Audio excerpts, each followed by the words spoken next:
नमस्कार, मैं भारत पंचवाल स्वागत करता हूं आपका राजीव टाइम्स में। ये रुक करते हैं बुलेटिन की ओर। दुष्कर्मियों को कोर्ट से जो सजा मिलना है वो तो मिलेगी ही, उनके मकान भी जमींदोज किए जाएंगे। ऐसे ही लफ्जियात के एक मकान पर आज शनिवार सुबह बुलडोजर चला दिया गया। आरोप है कि आरोपी ने सरकारी जमीन पर कब्जा कर मकान तान दिया था। यह मकान भोपाल के गोविंदपुरा तहसील क्षेत्र के अर्जुन नगर में बना था। आरोपियों के नाम फरहान, साद और साहिल है, जिन्होंने कॉलेज की छात्राओं को झांसे में लेकर उनसे दुष्कर्म किया था। साथ ही पीड़ितों पर धर्म परिवर्तन के लिए दबाव बना रहे थे।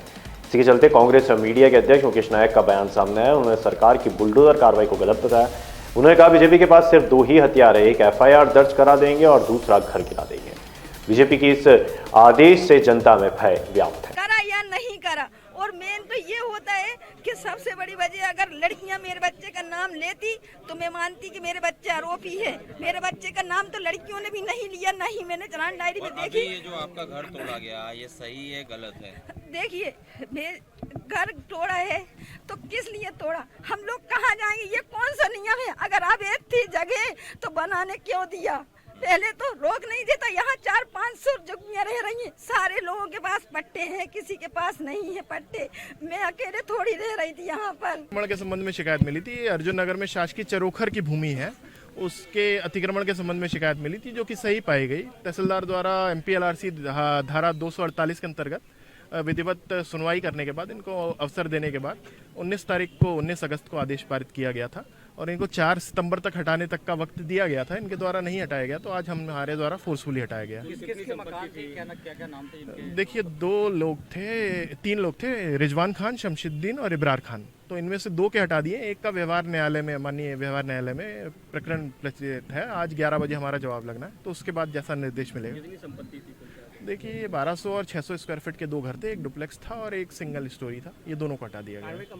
नहीं, मकान तोड़ना तो उनके लिए, देखिए 2 चीजें बीजेपी के नेताओं के मुंह पर रखी रहती हैं। एक, हम FIR कर देंगे, और दूसरा, हम बुलडोजर चला देंगे। मध्य प्रदेश में बीजेपी की 2 ही चीजें चल रही हैं, FIR और बुलडोजर, और ये पब्लिक को भयभीत करते रहते हैं। देखिए, इनको कोई चिंता नहीं। आपने एक चीज देखी होगी कि बीजेपी के नेता कितनी भी उनकी बुराइयां विवस्त्र हो जाएं, पब्लिक की जानकारी में आ जाएं, उनके नेता कुछ भी बोल दें, वो कुछ भी भ्रष्टाचार कर दें, वो किसी पर कार्रवाई नहीं करते। उन्हें किसी की फिक्र है ही नहीं, उन्हें लोक लाज की चिंता है ही नहीं। क्यों नहीं है? इसलिए नहीं है कि उनके पास EVM मशीन है, उनके पास नकली मतदाता है, उनके पास पैसा है, उनके पास डंडा है, उनके पास पुलिस है, उनके पास जांच एजेंसियां हैं, उनके पास FIR है, उनके पास बुलडोजर है। आदिवासी विकास परिषद के उपाध्यक्ष महेश पटेल ने ऐलान किया है कि 17 सितंबर को प्रधानमंत्री नरेंद्र मोदी का पुतला पूरे जिले में जलाया जाएगा। आपको बता दें कि शुक्रवार को आदिवासी विकास परिषद और कांग्रेस कार्यकर्ता ने अलीराजपुर और सूंडवा में मुख्यमंत्री मोहन यादव का पुतला दहन किया था। इस मामले में पुलिस ने परिषद के प्रदेश उपाध्यक्ष महेश पटेल समेत 5 कांग्रेस नेताओं पर FIR दर्ज की। उधर महेश पटेल ने चेतावनी दी कि 17 सितंबर को हजारों कार्यकर्ताओं के साथ वे गिरफ्तारी देंगे। वहीं PM मोदी के जन्मदिन पर मुंडन भी कराएंगे। कल हमने सोंडवा में आदिवासी विकास परिषद के तत्वाधान में हजारों आदिवासी किसान को लेकर हमने, जो कि खराब फसल हो चुकी है सोयाबीन उड़द को लेकर, हमने धरना आंदोलन दिया था और पूरे किसान ने का आक्रोश था। तो सोयाबीन और उड़द और मुख्यमंत्री का फोटो लगाकर थाने के सामने जो जलाया है। पुलिस भी वहाँ पर मौजूद थी। पुलिस चाहती तो उसको छीन भी सकती थी। हम करीब 500-700 मीटर पुतला लेके आए तो पुलिस मुख दर्शक बैठी हुई थी, वहाँ का TI, SDOP, और अलीराजपुर में भी हमने पुतला दिया था, पुलिस सामने थी। तो पुलिस की नाकामी और हमने पुतला बिल्कुल जलाया और हमारे खिलाफ FIR की गई है। तो 17 सितंबर को हम हजारों के तादाद में सोंडवा में मैं गिरफ्तारी दूंगा, क्योंकि उस रोज किसान की आवाज़ दबाना चाहते हैं। तो हजारों किसान के साथ 17 सितंबर को पूरे जिले के कार्यकर्ता, जो कि हमारे देश के प्रधानमंत्री नरेंद्र मोदी जी आ रहे हैं धार जिले में, तो उनके उपलक्ष्य में हम जन्मदिन की बधाई देंगे, लेकिन नरेंद्र मोदी को ये याद दिलाएंगे कि आपकी सरकार किसानों के हित में काम नहीं कर रही है। तो नरेंद्र मोदी के हम पूरे जिले में पुतला दहन करेंगे और मुंडन का कार्यक्रम रखेंगे, क्योंकि नरेंद्र मोदी को भी मालूम पड़ेगा कि मध्य प्रदेश में आदिवासियों के साथ, किसानों के साथ क्या हो रहा है। तो हम नरेंद्र मोदी का 17 सितंबर को पुतला दहन करेंगे पूरे जिले में, चाहे धार जिला भी हो, चाहे अलीराजपुर जिला हो, चाहे झाबुआ जिला। हम आदिवासी समाज को, आदिवासी विकास परिषद को हम खबर देंगे, और जो हम अलीराजपुर और सोंडवा में जो हमारे कार्यकर्ताओं के साथ एफआईआर हुई, ना डरेंगे ना हटेंगे, लड़ाई लड़ेंगे, चाहे पुलिस प्रशासन हो, चाहे प्रशासन हो, चाहे जेल भी पहुंचा देंगे तो भी लड़ेंगे, किसान के लिए गोली भी खाएंगे, अन्नदाता के लिए। लेकिन प्रशासन की नाकामी के कारण हम 17 तारीख को हजारों की तादाद में, करीब 1000 गाड़ियां की व्यवस्था हो रही है किसानों को, और पूरा सोंडवा का घेराव करेंगे। एक उमराली में चोरी हुई है, उसके खिलाफ भी करेंगे। ऐसे 200 अधिकारियों को, मैं तो नवगात जो एसपी आ रहा है, ऐसे दोनों टीआई को सस्पेंड करना चाहिए, जो कि थाना नहीं संभाल पा रहे, तो ऐसे लोगों को तत्काल सस्पेंड करना चाहिए। अन्यथा 17 तारीख को इतनी तादाद में, हजारों की तादाद में अलीराजपुर जिला, झाबुआ जिला, धार जिला के कार्यकर्ता यहाँ पे आ रहे हैं और गिरफ्तारी देंगे। सीएम डॉक्टर मोहन यादव ने आज चंबल नदी के अद्भुत और आकर्षक प्राकृतिक नज़ारों का आनंद लेते हुए बोटिंग की। बोट में बैठकर उन्होंने नदी की मनोहारी छटा को निहारा और इस मनमोहक सफर का आनंद लिया। मुख्यमंत्री डॉक्टर मोहन यादव ने स्वयं अपने हाथों से नदी में बाइक बोट चलाई। इस दौरान उन्होंने कहा, कुछ माध्यमों में एयर बलून के संबंध में भ्रामक जानकारी प्रसारित की गई है। एयर बलून में सुरक्षा के संबंध में किसी प्रकार की कोई चूक नहीं हुई। वे केवल एयर बलून को देखने गए थे। हॉट एयर बलून, जैसा कि नाम से ही स्पष्ट है, गर्म हवा का गुब्बारा। इसे उड़ान भरने योग्य बनाए रखने के लिए हवा को गर्म किया जाता है, जिससे गुब्बारा ऊपर उठ सके और तैरता रहे। पूरी प्रक्रिया में सुरक्षा के सभी मानक पूरी तरह से पालन किए गए। उन्होंने लोगों से निवेदन किया कि असत्य और भ्रामक खबरों पर ध्यान न दें। राजधानी भोपाल में आज कैंसर जैसे जटिल रोग को लेकर एक विशेष कार्यशाला का आयोजन किया गया। इसमें मध्य प्रदेश के जाने माने कैंसर विशेषज्ञ शामिल हुए और मरीजों के इलाज में आने वाली कठिनाइयों पर चर्चा की। डॉक्टर श्याम अग्रवाल ने कहा कि हम विदेश की तर्ज पर हर साल कार्यशालाएं कर रहे हैं, ताकि कैंसर रोगियों को महंगी दवाइयां सस्ती या निःशुल्क मिल सके और उनका इलाज आसान हो सके। सुना जाता था, सोचा जाता था, लोग बोलते थे कि अगर कैंसर हो गया तो डेथ सर्टिफिकेट तैयार है, अब उसमें जीवन 3 से 6 महीने का बचा है। लेकिन आज हमारे विज्ञान की प्रोग्रेस में इतना ज़्यादा इजाफा हुआ है कि आज हम कैंसर के क्योर की बात करते हैं। आज आपने डॉक्टर MB अग्रवाल सर का लेक्चर सुना, उसमें वो क्योर की बात कर रहे हैं। वो पेशेंट की लाइफ को बढ़ाने की बात नहीं कर रहे हैं, क्योर के साथ साथ क्वालिटी ऑफ लाइफ भी इम्प्रूव कर रहे हैं। और जो पहले हम कीमोथेरेपी दिया करते थे पेशेंट्स को, जिससे कि उसके बाल चले जाते थे, पूरे टाइम वोमिटिंग्स होती थी, बुखार आता था, लेकिन अब हम लोग कीमो फ्री ट्रीटमेंट की बात कर रहे हैं। हम इम्यूनोथेरेपी, टारगेट थेरेपी की बात कर रहे हैं, पर्सनलाइज्ड ट्रीटमेंट की बात कर रहे हैं कि हर व्यक्ति का कैंसर भिन्न होता है, उसका बायोलॉजी अलग होती है, उसके लिए जो मार्कर्स होते हैं वो डिफरेंट होते हैं। तो इन सब चीज़ों की जानकारी, जैसे हर साल अमेरिकन सोसाइटी ऑफ ऑन्कोलॉजी है, यूरोपियन सोसाइटी ऑफ ऑन्कोलॉजी है, इसमें जो नई नई गाइडलाइंस बनती हैं, उन गाइडलाइंस को भोपाल के, मध्य प्रदेश के डॉक्टर्स तक पहुंचाना और उसमें रियल वर्ल्ड में बात करना कि वो उस गाइडलाइन में पेशेंट का कितना बेनिफिट होगा, कितना कॉस्टिंग होगा, क्या पेशेंट अफोर्ड कर पाएगा, नहीं कर पाएगा, और उसके लिए क्या स्ट्रेटजीज कंपनीज, फार्मा कंपनी से भी हम पेशेंट सपोर्ट प्रोग्राम की बात करते हैं कि कुछ पेशेंट्स को आप जो फ्री दवाएं दें जिससे कि उनका भला हो। तो ये सब जो डॉक्टर्स की एक ऑन्कोलॉजिकल सोसाइटी है, और हमारी भोपाल कैंसर सेवा समिति है, नवोदय कैंसर हॉस्पिटल के सपोर्ट से हम लोग ये हर साल करते हैं और इस साल भी बहुत ही अच्छे स्तर पे ये हुआ है और ऑलमोस्ट जितने भी कैंसर विशेषज्ञ हैं मध्य प्रदेश और देश के, और सभी ने यहाँ रतलाम में जनता के गुहार सुनने पहुंचे मुख्यमंत्री डॉक्टर मोहन यादव ने एक बार फिर राजा विक्रमादित्य की तरह न्याय किया। पीड़ित युवक ने शिकायत की तो सीएम ने वही मौके पर पुलिस को दोषी की गिरफ्तारी के आदेश दिए। युवक को गले लगाकर मदद का भरोसा दिलाने वाला यह अंदाज अब सोशल मीडिया पर खूब वायरल हो रहा है। भोपाल जिला न्यायालय में आयोजित नेशनल लोक अदालत में फैमिली कोर्ट के 500 टारगेटेड मामलों में से लगभग 100 का निपटारा हो गया। ये सभी मामले आपसी सहमति से खत्म किए गए, जिससे पक्षकारों को बड़ी राहत मिली। लोक अदालत के इस अभियान में कोर्ट फीस वापस मिलने के साथ ही बैंक और बिजली विभाग के मामलों में भी छूट दी गई है। आज लगभग 100 से अधिक प्रकरण फैमिली कोर्ट में आपसी समझौते से निराकृत हुए हैं, जिनमें कई परिवार साथ में गए हैं, कुछ परिवार अलग भी हुए हैं, परंतु अधिकांश परिवार साथ साथ में रहने के लिए चले गए हैं। तो ये जो प्रकरण लेते हैं आपसी समझौते से हुए हैं या कुछ दबाव की वजह से भी होने सकते हैं? आपसी समझौते के आधार पर ही हुए हैं। दोनों पक्षकार जब साथ साथ रहने के लिए तैयार हो गए, उनके विवादों का उनने आपस में हल निकाल लिया है, उनके जब मन मिल गए वापस में, तब वो साथ साथ में रहने के लिए चले गए हैं। सर, आज कुल मिला के आज की लोक अदालत के बारे में क्या कहेंगे आप?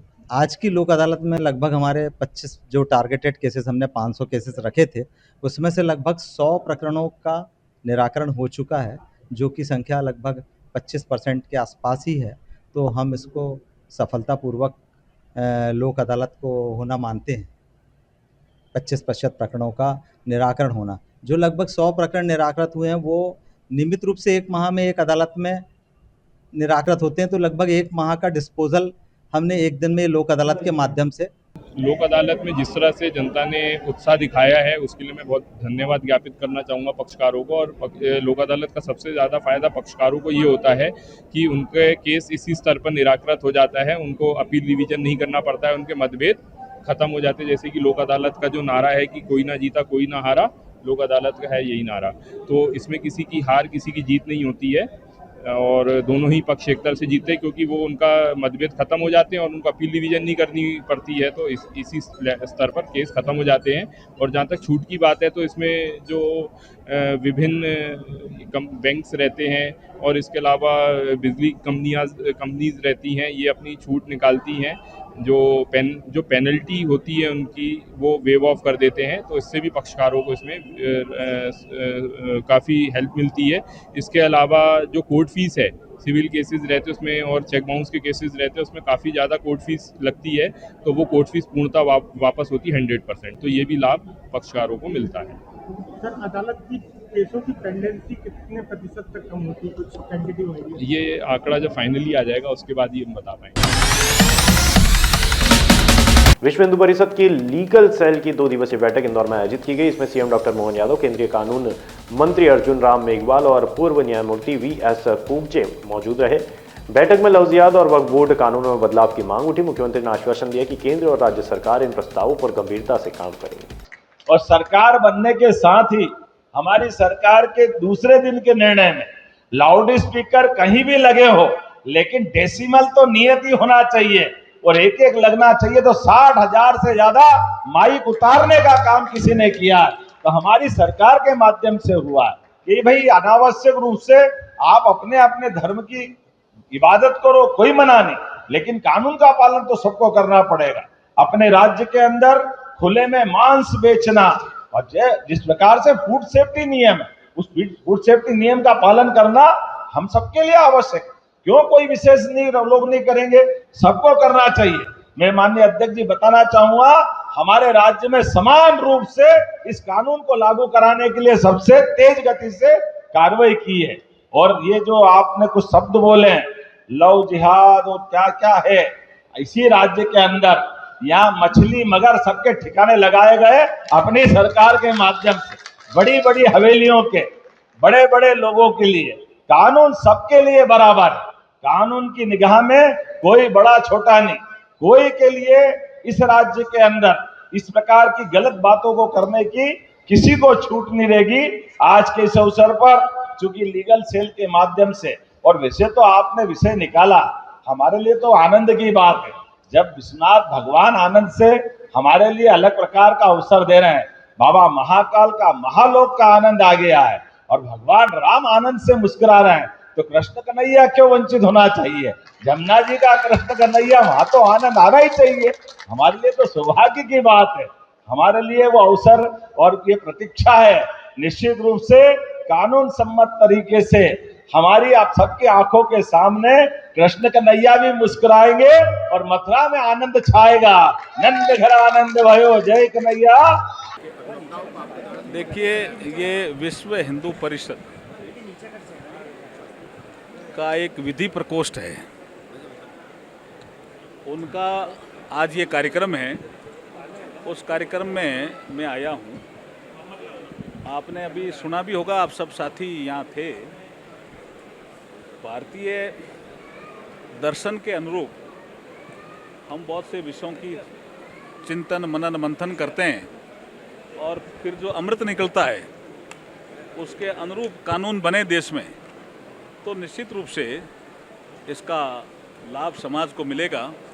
यही आज की बैठक का एक मुझे लगता है एजेंडा है, सारांश यही रहेगा। 2 दिन ये बैठक करेंगे और जो भी कानून बने हैं अब तक और जो आगे बनने वाले हैं, पाइपलाइन में हैं, वो भारतीय सभ्यता, संस्कृति और समाज के अपेक्षाओं के अनुरूप बने, इसलिए मुझे बुलाया गया है।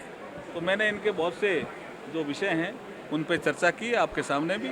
मेन विषय यही था। किसको? आज सारे विषय हमने आज रखे हैं कि जो भी चर्चा होगी इन 2 दिनों में, जो भी विषय, जो विश्व हिंदू परिषद की जो ये विधि प्रकोष्ठ जो सेल है, एक लीगल सेल, वो जो भी विषय रखेंगे हम उनका मंथन करेंगे। जैसे वक्फ का विषय भी आया तो मैंने कहा ये न्यायालय में लंबित है, लेकिन ये डिमांड भी इनके विश्व हिंदू परिषद के लीगल सेल से ही आई थी। खातेगांव के जवाहर चौक चौपाटी पर वैदिक मंत्रोच्चार के बाद माता कक्ष का भूमि पूजन हुआ और सार्वजनिक नवदुर्गा उत्सव समिति का यह 58वां वर्ष है। इस बार 9 फीट ऊंची बब्बर शेर पर विराजमान माता रानी की प्रतिमा तैयार की जा रही है। पंडाल को आकर्षक सजावट और झिलमिलाती रोशनी से सजाया जाएगा। 9 दिनों तक हवन, आरती, कन्या भोजन और सांस्कृतिक कार्यक्रम होंगे। मध्य प्रदेश में नशे का बढ़ता साम्राज्य एक गंभीर सामाजिक और राजनीतिक संकट है। कांग्रेस और मीडिया अध्यक्ष मुकेश नायक ने यह बात आज कांग्रेस प्रदेश कार्यालय में कही। उन्होंने इसके लिए भाजपा नेताओं को जिम्मेदार ठहराया। प्रेस वार्ता में उन्होंने आरोप लगाया कि भाजपा नेताओं के संरक्षण में ये अवैध गतिविधियां फल फूल रही है। उन्होंने कहा, मध्य प्रदेश जो कभी अपनी संस्कृति और सामाजिक विरासत के लिए जाना चाहता था, अब भाजपा शासनकाल में नशे की तस्करी और खपत का गढ़ बन चुका है। इस दौरान मुकेश नायक ने आगरा मालवा जिले में हुई हालिया घटना का विस्तृत ब्यौरा भी दिया। मध्य प्रदेश की युवा पीढ़ी और मध्य प्रदेश के छात्र, मध्य प्रदेश के छात्रावास और विशेष रूप से हमारे शिक्षा के परिसर आज एक विशेष प्रकार के दुर्गुण की चपेट में आ रहे हैं। मैं सबकी बात नहीं कर रहा हूं। आमतौर पर ये देखने में आया है कि मध्य प्रदेश में पहले गांजा, भांग, स्मैक,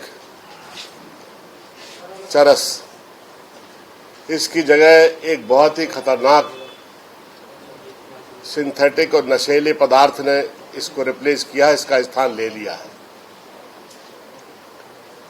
जिसका नाम है पीपी हसीस, एमडी ड्रग्स भी इसको कहते हैं। अगर मध्य प्रदेश की बात करें तो 2021 में मध्य प्रदेश राज्य में 29,334 किलोग्राम पीपी हसीस बरामद हुई है। इससे पता लगता है कि इस नशीले पदार्थ और इसके व्यापार की व्यापकता कितनी बढ़ गई है मध्य प्रदेश के अंदर। आप स्वयं जानते हैं कि पिछले दिनों भोपाल में एमडी ड्रग्स का एक कारखाना पकड़ा गया था और 1800 करोड़ की एमडी ड्रग्स उसमें बरामद हुई थी। सरकार की नाक के नीचे राजधानी में फैक्ट्री चल रही थी, नशीले पदार्थ का निर्माण हो रहा था, लेकिन सरकार को, मध्य प्रदेश की पुलिस को, यहाँ की खुफिया एजेंसियों को उसकी कोई जानकारी नहीं थी। दूसरे राज्य की पुलिस ने मध्य प्रदेश राज्य की पुलिस को सूचना करना तक उचित नहीं समझा, क्योंकि वो भी मानते हैं कि राज्य की पुलिस बहुत नॉन प्रोफेशनल और करप्ट है। अगर हमने उसको सूचना दे दी तो हम अपना उद्देश्य पूरा नहीं कर पाएंगे, इंफॉर्मेशन लीक हो जाएगी।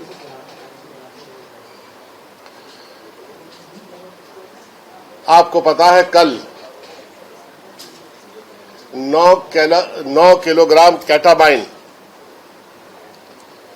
पकड़ी गई और उसको बनाने के इक्विपमेंट्स पकड़े गए, मशीनें पकड़ी गई, जिससे लगभग 72 किलोग्राम एमडी ड्रग्स का निर्माण होना था, जिसकी अंतर्राष्ट्रीय बाजार में कीमत 350 करोड़ रुपए है।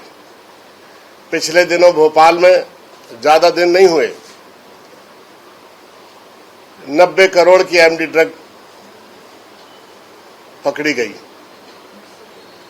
और मैं ये कहता हूं कि बहुत दुर्भाग्यजनक है कि जितने भी इस तरह के नशीले पदार्थ समाज को, नौजवानों को विकृत करने वाली मानसिकता से संबंधित नशा और उसको संचालित करने वाले लोग जो पकड़े जा रहे हैं, उनके तार भारतीय जनता पार्टी से प्रत्यक्ष जुड़े हुए दिखाई देते हैं। 1800 करोड़ की जो ड्रग्स पकड़ी गई थी, उसके तार भी मध्य प्रदेश के एक डिप्टी चीफ मिनिस्टर से जुड़ते थे। उनके फोटोग्राफ्स भी आए थे। तब मंत्री जी ने ये कहा था कि सार्वजनिक जीवन में बहुत लोग ऐसे आते हैं जो फोटो खिंचवा लेते हैं, हमें पता भी नहीं होता है कि वो कौन है।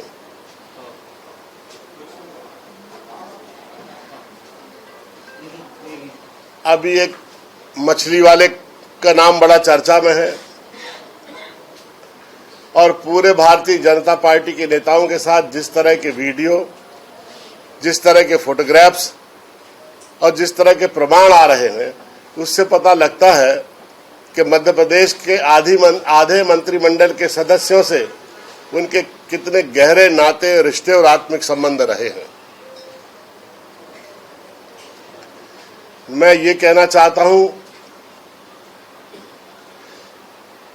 कि बहुत मध्य प्रदेश में ये चिंता का विषय है कि मध्य प्रदेश की बहुत बड़ी संख्या में लोग और युवा पीढ़ी इस नशे की चपेट में है और यहां से एक और गलियारा जो मध्य प्रदेश में ड्रग का निर्माण होता है, वो झालावाड़ होते हुए हरियाणा और दिल्ली तक जाता है, जहां पर ज्यादा चेक पोस्ट नहीं है, ज्यादा जांच नहीं होती और बिल्कुल आसान तरीके से ये ड्रग्स मध्य प्रदेश से हरियाणा की तरफ जो है ये भेजे जा रहे हैं। मैं मध्य प्रदेश सरकार से कोई मांग इसलिए नहीं करता कि उन्हीं के संरक्षण में ये सारा चीज जो है संचालित हो रही है, फल फूल रही है। मैं तो मध्य प्रदेश की जनता से केवल इतना कहना चाहता हूं, हम विपक्ष के लोग हैं और हमारे यह धर्म और जिम्मेदारी है कि प्रदेश की जनता ने हमें प्रतिपक्ष की भूमिका दी है और उस धर्म का निर्वाह करते हुए समय समय पर हम लोग इस पूरा का पूरा जो भी अराजकता, सामाजिक धुंध, करप्शन और जो भी सरकार की ऐसी असफलताएं जिसका सीधा असर जनता के ऊपर हो रहा है, हम समय समय पर जनता के बीच में वो रखते रहते हैं ताकि जनता अवेयर हो, उसकी पब्लिक डोमेन में ये सब चीजें आए और लोगों को पता लगे कि मध्य प्रदेश में जिन लोगों को बड़े विश्वास के साथ, श्रद्धा के साथ अपनी राजनीतिक इच्छा का प्रतिनिधि प्रदेश की जनता ने बनाया था, ऐसे लोग मध्य प्रदेश में उनकी राजनीतिक इच्छा पूरा करना तो दूर, अपना पेट भरने में लगे हुए हैं, नशे के व्यापार में लगे हुए हैं। आज पूरे राज्य में चाहे वो शराब का वितरण हो, ड्रग्स का वितरण हो, नशीले पदार्थों का वितरण हो, बड़े बेरोक टोक और बड़े धड़ल्ले से हो रहा है और मध्य प्रदेश की पुलिस मूक दर्शक बनी हुई है, शासक। फिलहाल के लिए बुलेटिन में इतना ही। तमाम जानकारी के लिए देखते रहिए राजीव टाइम।